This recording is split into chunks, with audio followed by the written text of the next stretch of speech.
What's up, fish tank people? FishTankTV.com. Fish tanks, bringing it to you. Talking about an epic big greenhouse we talked about last week. How's everybody doing? I hope you're doing well.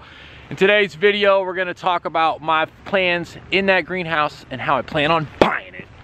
You don't just rush into buying an epic greenhouse.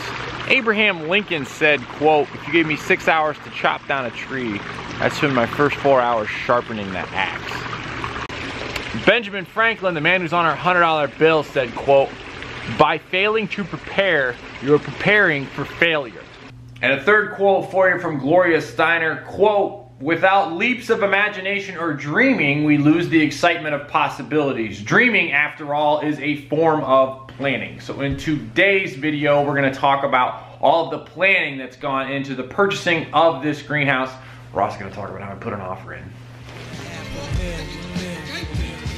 All right, so first things first, this story starts around this time of 2017. Over a year ago, I was sitting and I was looking at my numbers of what I'm paying domestically, as well as bringing in plants, importing, and just basically what I was spending on bringing in all the wonderful plants that you are so kind to support me by purchasing at Dustin'sFishTanks.com. I'm looking at these numbers and I'm blown away by how much I'm spending year on year for aquarium plants, both domestically and bringing them in from Africa and Asia. I'm also looking at the cost of what I'm spending for rent. You see, I actually at this time was renting a small office so I could get away from my kids, Josh, Jacob, and basically everyone, and go hide and actually do some real work in silence. I'm looking at this number, I'm looking at that number, I'm looking at the sum of those numbers, and I'm like, why can't I just buy something? Why can't I own a building, a unit or something, and actually purchase and own the asset that I could have more space to run out of, I could have more space to grow plants, I could have more space to hold events, and I could just have more space to get my business out of my life.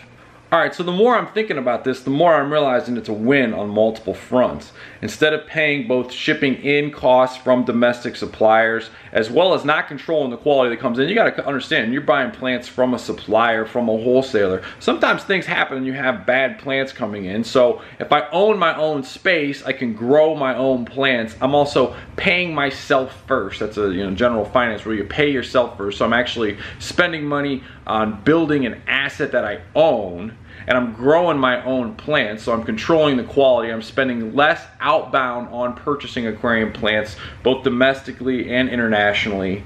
And I have my own space where I can go get out of my house and just run my own show somewhere else. So I'm thinking to myself, this is a total win. I gotta get a place. Then we start looking. You can imagine that pretty quickly this greenhouse came up onto my radar when working with a commercial real estate agency. I wasn't really looking for warehouse space. I don't need a good location where I'm gonna be open to the retail or anything like that. So this greenhouse immediately came on the radar and obviously got the wheels turning. All right, so yeah, I fall in love with the greenhouse, I'm not gonna lie. So then I start trying to figure out, all right, so what is this space gonna cost me? What is it gonna take to outfit it? Because just because they're asking a certain amount doesn't mean I'm not gonna offer a certain amount, but I gotta figure out what it's gonna take beyond just the actual purchasing of this large greenhouse, and what am I gonna do in it?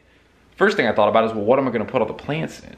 Well, I happen to have been down to Florida Aquatic Nurseries and seen how they do it. I've also been down to my boy at Imperial's place and seeing how they do it. And what do they use? They use concrete vats. Step one, how many concrete vats is Dusty gonna need? What are they gonna cost? And where am I gonna get them? 10 foot all the way across. Yeah. So you can see what it is right there, Dustin. I got you. See, it's almost. Quick video, hold on. Alright. Okay.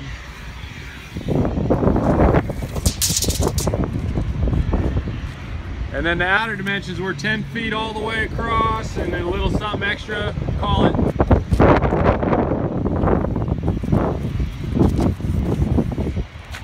Here's 10 feet. Okay. So 10 foot 4 inches. 10 foot 4 inches. And then they sit, what's this height right here to here?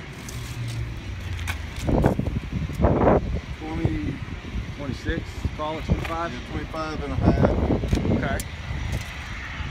Let me get a quick pick of these here.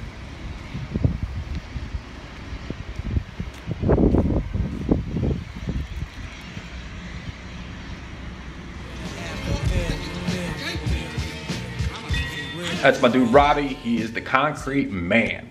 So here's what we got going on. Here's a rough layout of the plan and the dimensions of the first third of this greenhouse. You gotta know your cost before you jump into anything. All right, the greenhouse is 36 feet wide. I run a 10-foot wide vat this way. That gives me, I don't know, and then another 10 foot there. That's 10, 20 minus there. Call it a 16-foot walkway in between, dumb numbers. I'd run my Anubias Apizeli, my Lancelot, my Gigantea, 3-foot walkways in between, 5-foot width there. Crenum Tyanum, Crenum Natans, Red Tiger Lotus, Laguigia, Sag, Val 2, Val 1, Val 1, Val 2, Pontaton Crypts, rough idea. We got 1, 2, 3, 4, 5, 6 times 2 is 12 vats. Vats run around $400 delivered. The good news is that Robbie is close by and he can bring them in with a forklift and drop them down where you want. Now there's a problem with this concrete vat plan, and that is this. You don't know what you don't know until you get in there, right? So I get in there and I think the concrete vats are all well and good because everybody uses them in Florida. The reality of it is something might change. They might not be that great actually. So what I would think about doing is this, kind of modifying the plan and rolling like this. Trying out vats 1, 2, 3, 4, 5. 5 times 400, you're dropping $2,000 there. But then testing over here on the other side with the wood that I could make probably foot tall, rubber liner, like racers or whatever. So I could have these big long raceways or whatever, similar to what Worldwide Corals is doing to grow corals down there. And I could do 1,500 gallons here. I could light them. We'll talk about that.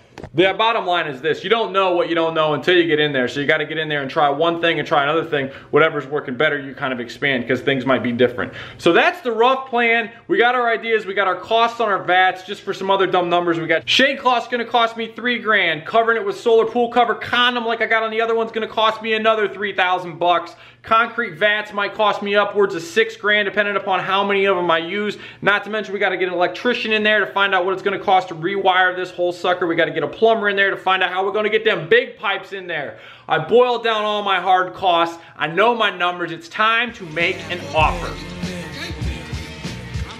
All right, folks, before we talk about the offer we put it on this sucker, I want to talk. As a history major, I want to give you a little quick history lesson about planning. Napoleon, who conquered almost all of Europe, was said to be one of the most well-planned military leaders in his time. He said something along the lines of, no battle ever went as I had planned it, but he was always the most prepared. So you got to be prepared. You got to have a good plan. The greenhouse was for sale for $150,000. Ain't nobody trying to buy a greenhouse in this town of mine except for me. There's no market for it, right? It's been sitting vacant since 2006. Here it is at this time, 2017, 11 years the sucker sat vacant. I've checked it out. I've ran my numbers. My man Les, who I love dearly, who's helped me on another investment property, said, quote, you don't know where the bottom is until you get told no. He was asking $150,000. Your boy D, back in May, went in with an offer at $75,000.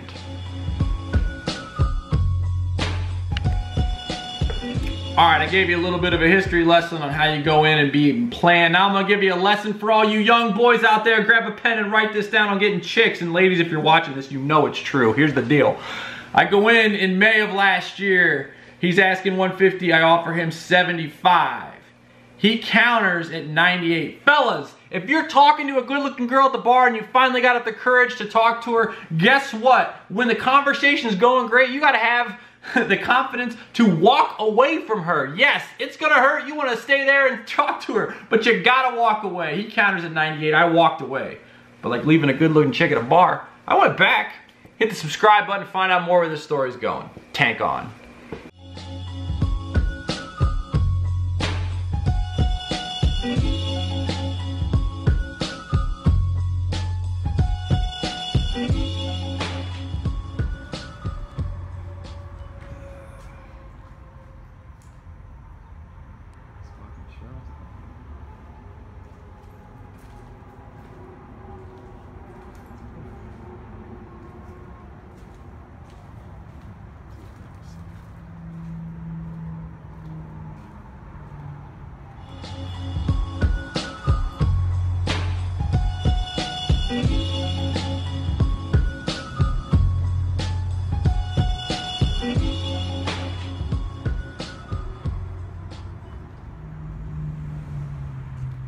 Standing at door number 1.